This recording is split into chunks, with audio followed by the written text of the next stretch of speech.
Travailler à mi-distance.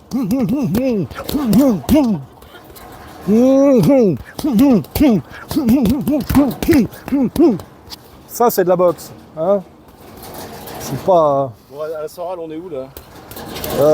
On est en bas de ton immeuble, je crois. Et j'apprécie les petites infrastructures pour jeunes. Je vois qu'il y a une piste de skateurs. Je vois qu'il y a des sacs de boxe qui permettent aussi de travailler en ligne basse, n'est-ce pas? Non, c'est avec de la forêt autour en plus. Non, c'est...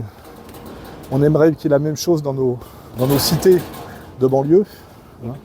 Donc là, vous êtes rentré quand de Donbass? On est rentré il y a 3 jours.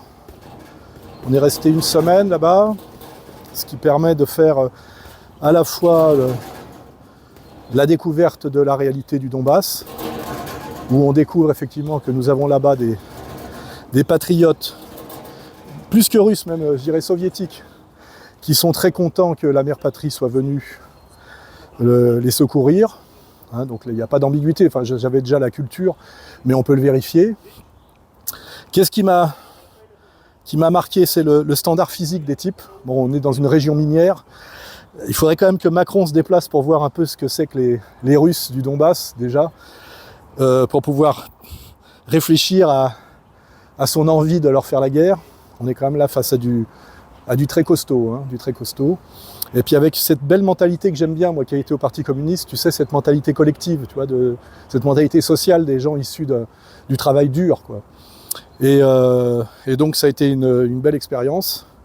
Ce qui m'a impressionné aussi, c'est que c'est un territoire qui a été ravagé par la guerre, et les Russes ont mis un point d'honneur à tout réparer. Les routes de Moscou jusqu'à Donetsk, l'autoroute est impeccable, et y compris dans le Donbass, il n'y a plus de trous d'obus, etc. Alors évidemment, c'est un peu comme à Beyrouth, on a une alternance d'immeubles neufs et puis d'immeubles abîmés, parce qu'effectivement, il faudra des années avant de tout remettre en état.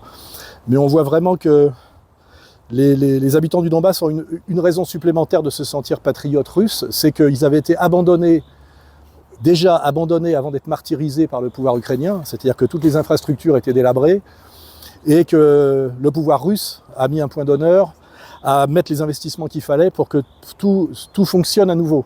Il y a des petits problèmes de coupure d'eau, mais ça c'est le problème des Ukrainiens qui combattent comme des gens qui sont déjà dans la défaite et qui sont plutôt dans une stratégie de vengeance, hein, c'est-à-dire de faire péter de la tuyauterie, de faire de l'assassinat ciblé. Ils sont déjà plus tellement dans une logique de guerre conventionnelle, hein. Ils sont dans une logique de vengeance, sabotage, etc.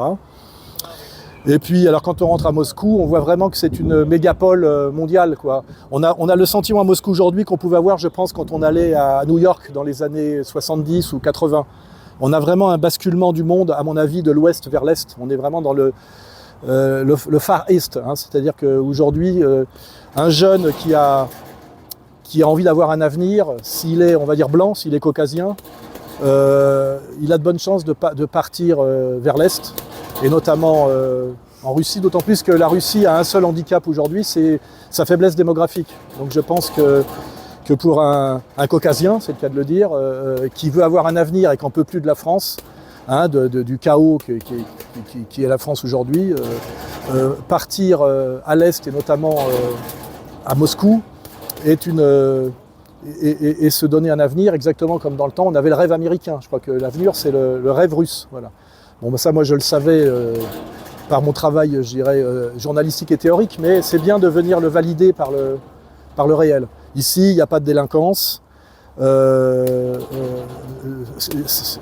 ville est très connectée, hein, très moderne. Hein. Les systèmes on peut tout commander avec son iPhone. Enfin, c'est pas un iPhone d'ailleurs ici, c'est je sais pas comment ça s'appelle, un smartphone.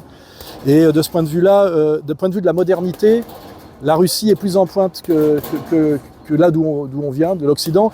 Et il y a cette chose intéressante qui correspond un peu à ma ligne politique, c'est qu'il y a une préservation du traditionnel au niveau de l'intime, du familial, etc. Et en même temps, la haute technologie. Hein, c'est-à-dire qu'il y a cette coordination de ces deux pôles qui sont quand même...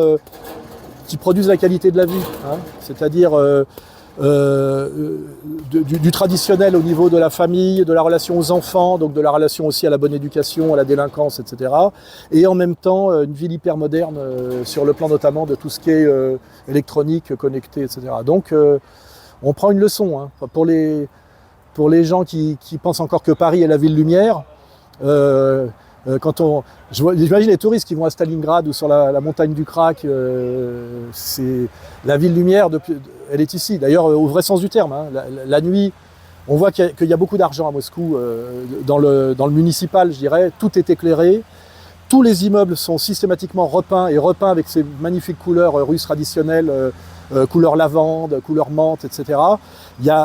Moi, ça fait que moins de 10 ans que je viens et il y a comment dirais-je, une mise en valeur des bâtiments russes et notamment des bâtiments classiques qui est très impressionnante parce que ça demande beaucoup d'investissement et le travail est fait.